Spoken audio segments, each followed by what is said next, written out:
Mari kita membaca firman Tuhan dari Markus pasal yang ke-10 ayat yang ke-17 sampai 27. Markus pasal 10 ayat 17 sampai 27. Kita baca secara bergantian. Saya akan memulai, kita bergantian. Pada waktu Yesus meneruskan perjalanannya, datanglah seorang berlari-lari mendapatkan dia, dan sambil berlutut di hadapannya, ia bertanya, "Guru yang baik, apa yang harus kuperbuat untuk memperoleh hidup yang kekal?" Jawab Yesus, "Mengapa kau katakan baik? Tak seorang pun yang baik selain daripada Allah saja. Engkau tentu mengetahui perintah-perintah ini. Jangan membunuh, jangan berzina, jangan mencuri, jangan memberi kesaksian palsu, jangan menipu orang, hormatilah ayahmu dan ibumu." Lalu kata orang itu kepadanya, "Guru, semuanya itu telah kuturuti sejak masa mudaku." Yesus memandang dia dan mengasihinya, lalu berkata kepadanya, "Hanya satu kekurangannya. Pergilah, juallah apa yang kau miliki, dan berikanlah itu kepada orang-orang miskin, maka engkau akan memiliki harta di surga. Kemudian datanglah kemari dan ikutlah aku." Mendengar perkataan itu, ia menjadi kecewa, lalu pergi dengan sedih, sebab banyak hartanya. Lalu Yesus memandang murid-muridnya di sekelilingnya dan berkata kepada mereka, "Alangkah sukarnya orang yang memiliki banyak harta masuk ke dalam kerajaan Allah." Murid-muridnya tercengang mendengar perkataan itu. Lalu Yesus menyambut lagi, "Anak-anakku, alangkah sukarnya masuk ke dalam kerajaan Allah. Lebih mudah seekor unta melewati lubang jarum daripada seorang kaya masuk ke dalam kerajaan Allah." Mereka makin gemar dan berkata seorang kepada yang lain, "Jika demikian, siapakah yang dapat diselamatkan?" Yesus memandang mereka dan berkata, "Bagi manusia hal itu tidak mungkin, tetapi tidak demikian bagi Allah, sebab segala sesuatu mungkin bagi Allah." Amin. Saudara-saudara yang terkasih dalam nama Tuhan Yesus Kristus, siapakah dari antara kita tergolong orang kaya? Boleh angkat tangan. Nah, jadi siapakah dari antara kita tergolong orang miskin? Berarti netral. Tidak kaya, tidak miskin, sedang-sedang.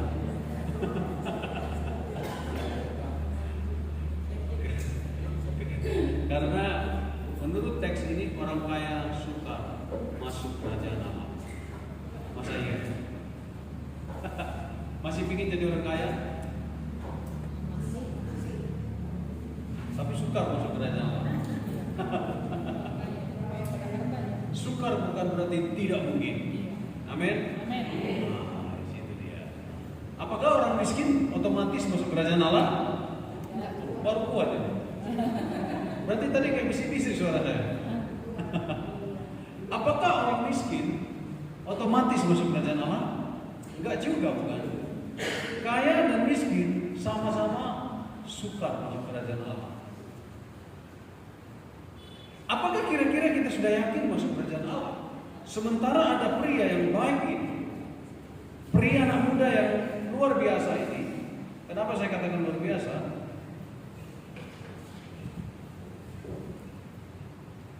Dia melakukan hal-hal yang luar biasa. Tetapi ketika dia melakukan hal-hal yang luar biasa, dia masih bertanya tentang keselamatannya. Dia masih bertanya tentang hidup yang kekal. Sementara ada banyak orang yang gak mikir harta atau berjuang tentang harta gak dapat, gak mikir juga tentang kerajaan surga, gak mikir juga tentang hidup kekal. Nah, seberapa dekat kita dengan Tuhan? Dalam sebuah proses metodologi penelitian yang disebut dengan skala Likert. Skala Likert itu mengacu 4 kriteria biasa tentang ukuran. Ya. Kalau berbicara tentang ukuran kedekatan, seberapa dekat Anda saat ini dengan Tuhan? Skala 5 skala. 1, sangat dekat, dekat, biasa saja, tidak dekat, atau jauh, atau sangat jauh. Sangat dekat, dekat, biasa-biasa, jauh, sangat jauh. Kita berada pada nomor berapa? Derin? Sangat dekat, biasa-biasa, jauh, sangat jauh dengan Yesus. Sangat dekat. Yang lain? Hilang? Kira-kira dari 5 skala ini, sangat dekat, biasa-biasa, jauh, sangat jauh. Gak tahu ya. Marisa? Dekat ya. Sedekat apa? Dekat lah. Oh, dekat berarti 2. 5. Oh, 1, 2, 3, 4, 5. Berarti 2 ya. Marisa 2. Kalau Amang sendiri tadi 1. Kita dekat. Dekat ya. Sedekat apa kita? Wiwin. Siapa yang tunduk, saya tunjuk. 1, 2, 3, 4, 5. Sangat dekat, biasa-biasa, sangat jauh.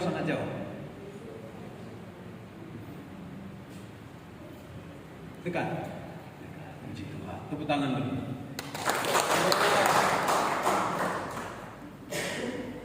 Kalau bisa sangat dekat ya. Nah saudara, yuk kita cek kedekatan kita dengan Tuhan. Jangan-jangan kita saat ini sedang berada begitu jauh. Mungkin 5 sangat jauh, atau sangat jauh. Atau mungkin kita pikir aja biasa-biasa aja, padahal sebenarnya nggak biasa-biasa aja, jauh saudara-saudara. Nah itulah sebabnya kita perlu cross check kerohanian, sama seperti ragawi kita perlu juga sesekali dicek.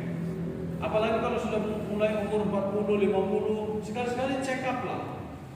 Ya, ke puskesmas, ke klinik, ke apa namanya, cek ke apa namanya, ke Prodia gitu ya, sebut merek aja. Tidak berdiskon nanti. Dan saudara, kita perlu cek jangan-jangan kolesterolnya sudah tinggi, asam uratnya sudah tinggi sekali, sudah 15. Jangan-jangan sudah luar biasa lemak darahnya, mentalan darah, bla bla bla dan lain-lain. Kita perlu mengecek. Kalau tidak kita susah. Begitupun dengan kerohanian. Seberapa intenskah kita mengecek kerohanian kita? Bahkan sebuah pertanyaan tolak ukur di atas puncak kerohanian kita. Yakinkah kita keselamatan jiwa kita? Yakinkah kita masuk dalam kerajaan surga? Seringkali kita nggak bisa membedakan antara kelatahan dengan keyakinan. Orang Kristen seringkali begitu latahnya berkata, apakah engkau selamat? Ya, aku selamat. Tetapi kalau diukur berdasarkan parameter tadi, seberapa dekat engkau dengan Tuhan saat ini? Karena kita sudah ragu-ragu menjawabnya. Tetapi ketika kita nanya, yakin masuk surga? Yakin. Lalu berapa dekat engkau dengan Tuhanmu? Kita mikir, iya ya. Kenapa saudara-saudara? Mari kita lihat anak muda ini yang baik ini. Dia begitu dekat dengan Tuhan. Dari dia melihat Yesus berlari-lari mengejar Yesus. Siapa dari antara kita pernah berlari-lari kejar Yesus? Bukankah yang ada Yesus yang lari-lari kejar kita? Saya pakai bahasa Yesus lari-lari kejar kita karena Yesus cari, Yesus panggil kita, bertobatlah anakku. Sini mari, gak bertobat juga gitu ya. Yesus yang lari-lari kejar kita, tapi anak muda yang diperhatikan, dia melihat Yesus, lalu dia berlari-lari kejar Yesus. Saya yakin kalau ada waktu itu mobil Mercy, dia pakai Mercy kejar Yesus. Kalau ada waktu itu kereta cepat, dia pakai kereta cepat kejar Yesus. Berlari-lari kejar Yesus. Nah ini gambaran untuk anak muda, kawan-kawanku sekalian, pejuang masa depan, pejuang masa kini. Apakah engkau respons melihat Yesus lalu engkau tertarik lalu kejar? Atau kita hanya mau dicari Yesus, disambut Yesus, disenangkan Yesus, digembirakan Yesus? Yang kedua, ketika dia bertemu Yesus, dia tersungkur di kaki Yesus, bersujud di kaki Yesus. Lihat betapa dekatnya, bukan? Siapa dari antara kita yang pernah sedekat ini dengan Yesus secara ragawi? Pemuda ini beruntung hidup sezaman dengan Yesus dan dia bisa tersungkur di kaki Yesus. Mungkin dalam proyek rohani, pernahkah kita tersungkur duduk di kaki Yesus seperti ini? Atau seperti Maria dulu dekat dengan Yesus. Tapi pemuda ini dulu dekat sekali, dekat bicara dengan Yesus, berjumpa dengan Yesus, berlutut di depan Yesus, tetapi dengar baik-baik, dekat dengan Yesus tapi nggak masuk surga. Apalagi kita yang mungkin merasa dekat, merasa belum tentu. Berapa banyak orang Kristen yang merasa? Makanya kita lihat dulu Kristen, dulu pelayanan, tapi begitu memasuki sebuah kehidupan, kita tahu belah jeleknya, kita terungkaplah buruknya, terungkaplah dan macam ada bla bla bla. Karena dekat dengan Yesus tidak berarti dia memperoleh hidup kekal. Berapa banyak kita? Dia sudah bertindak secara rohani sekarang. Kurang rohani apa ini coba? Duduk dekat kaki Yesus, melihat Yesus, ikut dekat, kejar Yesus. Kurang rohani apa? Dibanding kita sekarang. Kita duduk di dalam gereja, kita melayani sekolah minggu, kita melayani di pemuda. Mungkin saudara berkata, aku sudah berbuat untuk Tuhan, aku sudah melayani Tuhan. Tapi itu belum menjadi tolak ukur kepastian. Lihat ini orang muda ini, kurang apa lagi? Oh, dari segi karakter, mau lihat dia sudah berpikir secara rohani, bertindak secara rohani. Karakternya kita lihat dalam Alkitab. Bayangkan lagi pasal 10 ayat 17 tadi. Dari segi karakter kita baca, Yesus memandang ayat 28, ayat 20. Oke. Pasal 10 ayat 18, 19. Engkau tentu mengetahui segala perintah Allah. Jangan membunuh, jangan berzina, jangan mencuri, jangan mengucapkan saksi dusta, jangan mengurangi hak orang lain. Hormatilah ayahmu dan ibumu. Lihat kanan kiri. Tanya ke temanmu sebelah, yang mana yang engkau tidak pernah lakukan?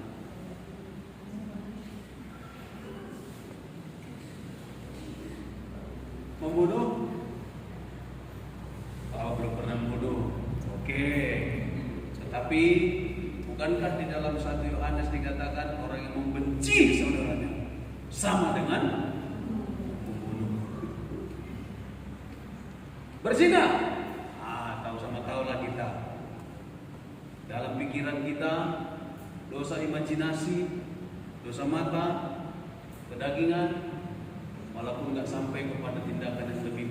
Yesus berkata, memandang dan mengingininya saja pun engkau sudah berzina. Apalagi mencuri. Saya nggak yakin kita nggak pernah mencuri. Saya pun pernah mencuri. Curi omong aku. Kalau curi hati istri nggak apa-apa. Itu bagus. Mengucapkan saksi dusta. Siapa yang nggak pernah? Saya traktir makan bakso. Nggak pernah berdusta. Mengurangi hak orang lain. Siapa nggak pernah melawan emaknya sama bapaknya di sini? Biar kita sayang-sayang dia, kita belajar dari dia. Nggak pernah sekalipun membantah mamanya, bapaknya. Nah saudara-saudara, semua sudah dilakukan, kembali lagi nih. Semua dikatakan oleh pemuda ini sebagai menceritakan tingkat kerohaniannya, tingkat hubungannya dengan keluarganya, tingkat karakter rohaninya, dan dia tidak diprotes Yesus. Yesus berkata baik. Anda memang dia baik. Coba. Sudah kaya, muda, cari Tuhan, cari keselamatan, kemudian karakternya bagus, sifatnya bagus, keluarganya bagus, hormat kepada orang tuanya. Ini agak langka cari pria kayak gini. Nggak tahu ada nggak di Galilea? Ada ya? Marisa ada nggak sini pria kayak gini? Si Naomi, ada nggak pria kayak gini di Galilea ini? Anak-anak muda lah. Susah ya? Kaya, karakternya bagus, usahanya bagus, hubungan keluarganya bagus, rohaninya bagus. Tapi saudara-saudara, dia tidak masuk surga, tidak ada keyakinan dalam dirinya. Dia percaya Yesus, tapi guru ya. Saya kira dia tidak percaya Yesus Tuhan, dia percaya Yesus guru.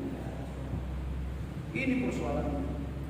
Dia sudah berpikir rohani, dia bertindak rohani, tetapi dia belum percaya memiliki hidup kekal. Kenapa? Karena baca sama-sama. Yang belum adalah 1, 2, 3 bertindak secara iman, berpikir secara rohani, bertindak secara rohani, ternyata tidak cukup. Coba, saudara di sini duduk diam di rumah Tuhan. Ini tindakan rohani atau tindakan iman? Banyak orang nggak bisa membedakan, padahal harus dibedakan antara bertindak dan berpikir secara rohani versus bertindak dan berpikir secara iman. Bertindak secara rohani siapapun bisa. Berpikir secara rohani siapapun bisa. Mencari Tuhan siapapun bisa. Berbuat baik, melakukan karakter yang baik siapapun bisa. Tetapi itu tidak membawa kita masuk surga. Saya mau katakan kepada anak muda, pengabdianmu melayani tidak membuat engkau masuk surga. Saya katakan kepada kita pengurus, apa yang kita urus di rumah Tuhan, jangan pernah berpikir itu jasa kita lalu menghantar kita diskon bisa masuk surga. Jangan pernah, karena itu tidak. Yesus bilang ada yang harus dipikirkan, yaitu ada enggak iman. Tindakan iman yang bagaimanakah yang diminta Tuhan? Khusus untuk pemuda ini dikatakan, baca sama-sama, juallah apa yang kau miliki, berikan kepada orang-orang miskin, lalu datang kemari dan ikutlah. Apakah ini kita pahami secara literal? Bahwa setiap orang yang mau mengikut Yesus, tandanya dia beriman, maka dia harus menjual semua hartanya? Tentu tidak. Tentu tidak. Ya? Tidak. Tapi kenapa Yesus suruh dia menjual khusus kepada dia? Karena hidupnya masih tergantung kepada harta duniawi. Dia masih diikat oleh harta duniawi. Dia masih menilai berdasarkan pertimbangan harta duniawi. Itulah sebabnya dia mau cari kerajaan sorga. Sebenarnya dia bukan mau untuk keselamatan, tapi dia mau memiliki sorga. Dia adalah seorang pemuda yang punya pola pikir seperti Jack Ma. Saudara tahu Jack Ma ya? Crazy Rich of China. Orang kaya dari China. Bu pendeta kasih tahu saya, kenal Jack Ma Pak? Kenal. Orang kaya di Tiongkok itu kan dia. Kenapa dia bisa kaya, kata Ibu Dona? Karena dia selalu berpikir, aku kalau mengingini sesuatu, aku harus yakin aku pasti bisa memilikinya. Maka dia bisa. Aku pasti dapatkan. Kalau ingin beli Mercy, aku pasti dapatkan. Kalau ingin kaya, aku pasti bisa. Pemuda ini juga mungkin berpikir begini. Ribuan tahun sebelum Jack Ma, apapun bisa aku dapatkan. Tapi dia pikir, gimana lah cara yang dapatkan surga? Itu yang tidak mampu. Sama seperti Jack Ma, tidak akan pernah mampu membeli kerajaan Tuhan. Saudara-saudara, pemuda ini baik, pemuda ini kaya, pemuda ini tidak jahat, di keluarga juga baik. Dia berpikir rohani, dia melakukan kebaikan, mungkin ritualnya juga jelas. Dia sujud kepada Yesus. Persoalannya dia tidak beriman. Katakan sama-sama, tidak beriman. Iman itulah yang harus kita miliki sebagai orang percaya. Artinya apa, saudaraku? Sujud kita, sujudmu, sujudku di hadapan Tuhan belum tentu tindakan iman. Mungkin itu tindakan rohani, yes. Rafael menabuh drum, Itu tindakan rohani. Tapi apakah itu tindakan iman? Rafael dan Tuhan yang tahu, dan buah-buahnya dan yang akan kasih tahu. Saudara-saudara yang bermain gitar di sini, yang duduk mengiringi puji-pujian, mungkin ada dari antara jemaat yang nangis terharu. Apakah saudara sudah melakukan tindakan iman? Saya belum tahu. Tapi apakah ini tindakan rohani? Yes, sangat rohani. Engkau semakin ganteng kalau engkau melayani di rumah Tuhan. Tetapi itu baru sebatas tindakan rohani. Kita harus maju lebih lagi melampaui itu. Lakukanlah tindakan iman, karena hanya iman yang bisa membawa kita pada kerajaan Allah. Sepintar-pintarnya, sepandai-pandainya kita, bahkan termasuk saya, pendeta, sekalipun pendeta bisa, apakah ini tindakan rohani? Pasti. Tapi apakah di dalam diri saya ada iman? Itu hanya saya dan Tuhan tahu, dan buah-buahnya bisa Bapak Ibu ukur dan Bapak Ibu lihat. Makanya bisa ada pendeta tahu-tahu selingkuh, bisa pendeta tahu-tahu KDRT, pendeta tahu-tahu korupsi, bisa. Karena kita harus memisahkan pikiran rohani, tindakan rohani dengan tindakan iman. Yesus mau tindakan iman dari saudara dan saya. Yesus gak butuh, gak cari tindakan rohani terlalu banyak, saudara. Tindakan rohani itu hanya nampak semu di depan. Tindakan iman konkret dari dalam. Amin. Saudara-saudara yang dikasih Tuhan Yesus Kristus, apa yang menghalangi saudara? Kalau kekayaan menghalangi saudara, buang kekayaan itu. Ingat ada ayat berkata, lebih bagus engkau untung kaki masuk surga daripada lengkap kaki enggak masuk surga. Kalau matamu berdosa, cukil matamu, lebih bagus buta daripada melihat tapi enggak masuk surga.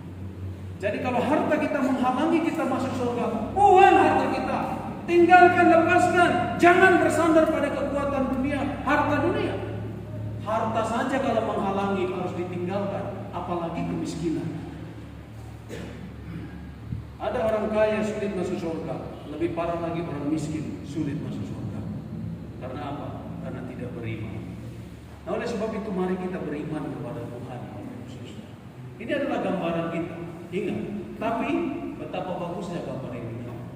Sorry kalau ada yang nggak masuk dalam gambar ini, nggak muat. Sorry juga kalau ada dalam gambar ini Bapak Ibu nggak terima. Kalau ada di gambar nggak minta izin. Undang-undang IT harus minta izin dulu sama orang itu. Nah, saya ambil dari Facebook itu. Nah, ini harus kita. Kayaknya sama posisinya. Bajunya beda. Nah, ini remaja. Ini semua melayani dia. Bapak Ibu, teman-teman anak muda capek-capek main gitar, mengangkat, turun tenda dan sebagainya, mengatur anak-anak sekolah. Saya guru sekolah minggu lama. Saya pernah dilempar pakai apa namanya? Pakai buah kelapa. Lari-lari saya. Karena kami anak STT, selain di sekolah minggu, ada anak nakal praktiknya luar biasa. Ya, mamanya pun kewalahan gitu ya. Jadi ketua sekolah minggu udah tahu loh, bilang Elisa Simpson. Saya namanya Simpson. Elisa Simpson itu jatah Glenn, matilah kita. Nama anak itu si Evan. Badungnya minta ampun. Kita mana berani pukul, kita anak STT. Ya, kita nggak berani senggak.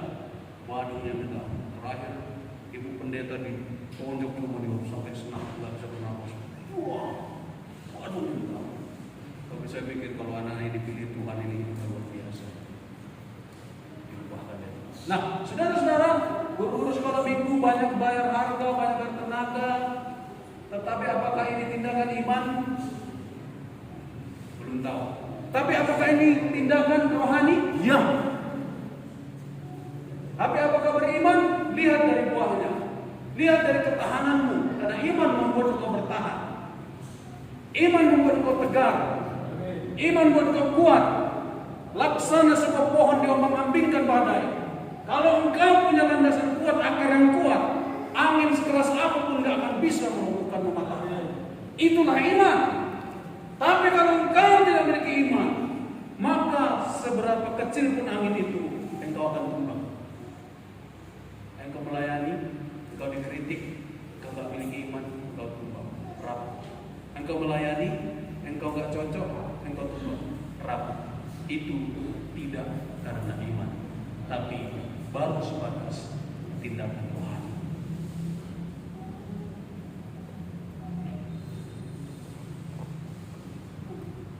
Belum lagi nanti konflik sama tim band kan. Udah, gak mau lagi aku. Itu tindakan rohani. Untuk memperoleh hidup kekal, kita baca sama-sama satu. Segala hal rohani, pikiran, tindakan, dan ketaatan harus dilandasi dengan iman. Inilah yang tidak dilakukan oleh pria baik ini. Pria kaya raya yang baik, yang rendah hati, yang hormat pada orang tua ini.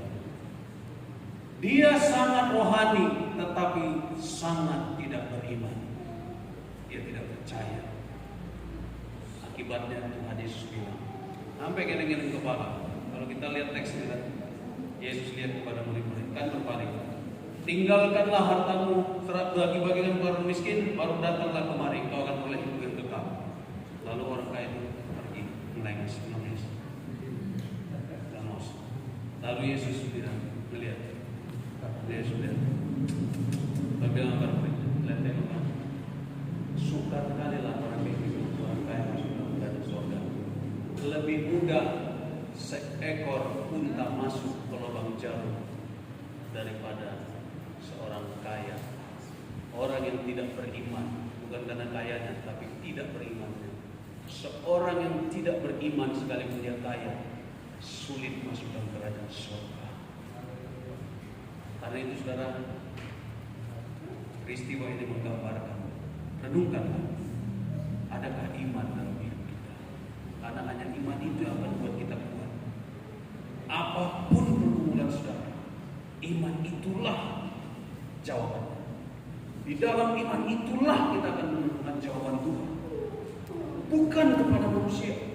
Mungkin kami pendeta pun gagal kasih jawaban dan gagal memahami saudara, tapi iman itulah yang akan membimbing saudara berakar kuat sehingga engkau kuat, tidak bergoyang dalam memenuhi panggilan pelayanan, dalam memenuhi target-target kehidupan.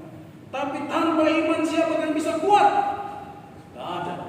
Sebentar dia sujud di kaki Yesus, sebentar dia sudah pergi. Itulah orang tanpa iman. Sebentar dia melayani, sebentar dia pergi. Itulah orang tanpa iman. Sebentar dia baik, tapi nggak tahu baik itu apa, dia meninggalkan. Itulah orang tanpa iman. Tetapi kalau kita punya iman, kita akan memiliki ketabahan dan kekuatan rohani. Bukan hanya pikiran rohani, tapi kekuatan rohani. Apa yang tidak mungkin lagi kalau saudara iman?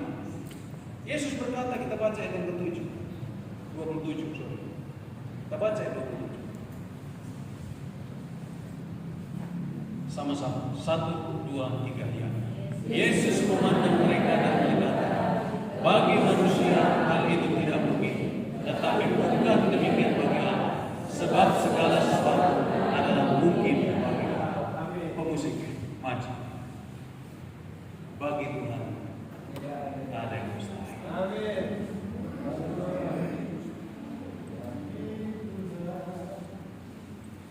Saudara-saudara,